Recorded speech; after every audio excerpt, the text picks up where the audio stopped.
promise that you'll never be lonely.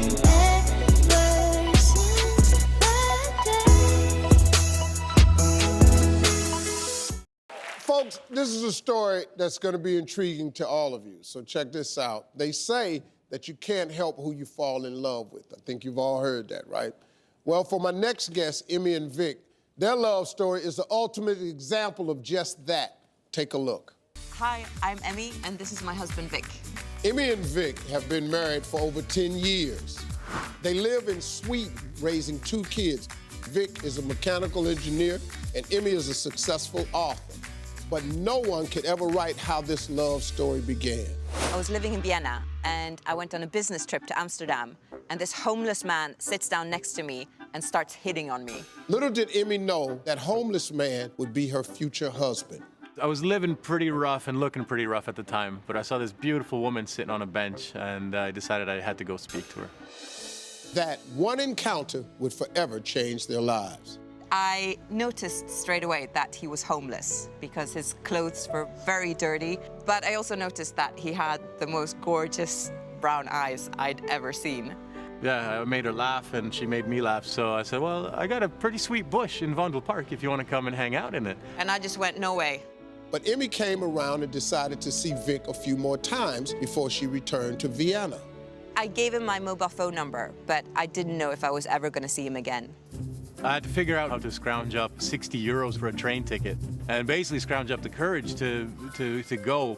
Unable to live without Emmy, Vic followed her to Vienna and called her right away.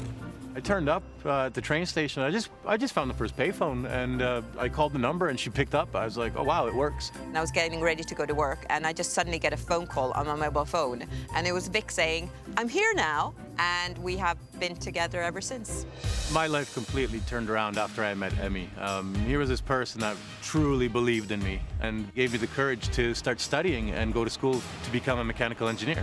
So 2 years after we met, we got married in a castle in Vienna. And 2 years after that, we had twins, Till and Desta. And people say that I saved him, but for me, it's the other way around. I've become a better person because of him. Wow. Folks, please welcome Emmy and her husband, Vic.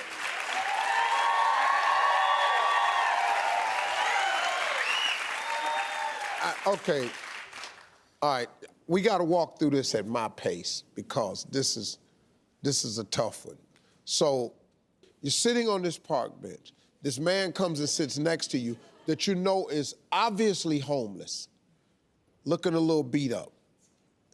What was it when he sat down that you went, okay, I'm comfortable. There's no danger, no fear. I'm not afraid. This is okay. What was it? Absolutely. It was, I'm willing to talk to anyone, and I think everyone should be. I don't judge people, you know, and he was friendly, and he made me laugh straight away. And then when he told me that we had to meet this following week, I was very attracted to him. He was so confident, which is weird because you don't quite expect homeless people to be confident.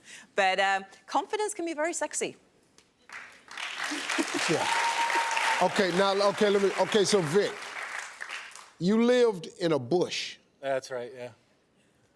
You tried to get her back to your bush Well, on the first date? I thought I'd give it a go anyway. Yeah. I said, when you see a beautiful woman like that sitting on a bench with nobody beside her, you got to move in quick. So you didn't go. move in. You didn't go the first date, right? No, you didn't go back in the bush. No, I only go back to people's bushes on the second date. So. Oh.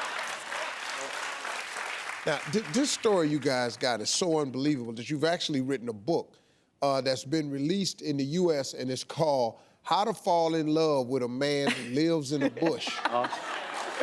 Step by step. There's also a movie being made about your story. There is. Why do you think people are so interested in this?